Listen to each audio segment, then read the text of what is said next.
मैं एक ऐसे व्यक्ति की बात बता रही हूँ जो सत्कर्म तो करना चाहते हैं पर बड़े कंजूस प्रवृत्ति के थे और उनसे धन खर्च नहीं किया जाता था।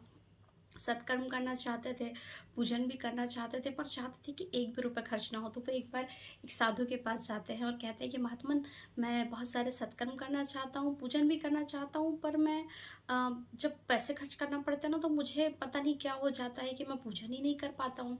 और वो यही प्रश्न हर किसी से करता था। तो वो साधु, और देखिए आप सभी जानते हैं और हम भी जानते हैं कि साधु और संत बड़े ही सरल होते हैं, तो वो समझ गए कि इनकी मन की स्थिति क्या है। तो उन्होंने उनसे कहा कि अच्छा ठीक है, तुम एक काम करो, मैं तुम्हें एक विधि बताता हूँ जिस विधि से तुम्हें पूजन करना है। तो कहते हैं वो तो ठीक है महात्मा जी, पर उसमें कोई खर्च तो नहीं आएगा। तो उन्होंने कहा कि नहीं, उसमें कोई खर्च नहीं आएगा, मैं तुम्हें ऐसी ही विधि बता रहा हूँ जिसमें कोई भी खर्च नहीं आने वाला है, तुम्हें सिर्फ इस विधि को अपनाना है। तो वो कहते हैं कि अच्छा बताइए कि मुझे क्या करना होगा। तो वो कहते हैं कि तुम्हें ना मानसिक पूजा करनी होगी। तो बोले मानसिक पूजा में कोई खर्च तो नहीं आएगा। तो महात्मा जी कहते हैं मानसिक पूजा में कोई खर्च नहीं आएगा, बस तुम्हें मन से भगवान की पूजा करनी होगी। तो ये बात उन्हें जम गई। तो वो कहने लगे अच्छा ठीक है, मुझे क्या करना होगा। तो बोले मन से भगवान को भोग लगाओ, पूजन करो, आरती करो, अच्छा अच्छा पहनाओ, अच्छा अच्छा खिलाओ, अच्छी अच्छी जगह घुमाओ, और मन से ही करना है ये सारी चीज़ें। तो बोले मन से करना है, कुछ खर्च नहीं करना पड़ेगा। तो कहते कि नहीं, तुम्हें अलग से कुछ भी खर्च नहीं करना है। तो क्या था, अब वो बढ़िया नहा धो के और बैठ जाए, बिल्कुल नहाने के बाद, और आकर पूरा आसन वासन लगा लें, साफ़ सुथरे स्वच्छ कपड़े पहन लें, और उसके बाद बैठकर और पूजन करने लगे कि भगवान को फूल चढ़ा रहे, श्रृंगार कर रहे हैं, अच्छे अच्छे पहना रहे हैं। अब एक दिन की बात है कि अब वो रोज़ ऐसे ही 1 घंटे पूजन करने लगे और कहने लगे कि हाँ, मैंने इतनी देर पूजा किया।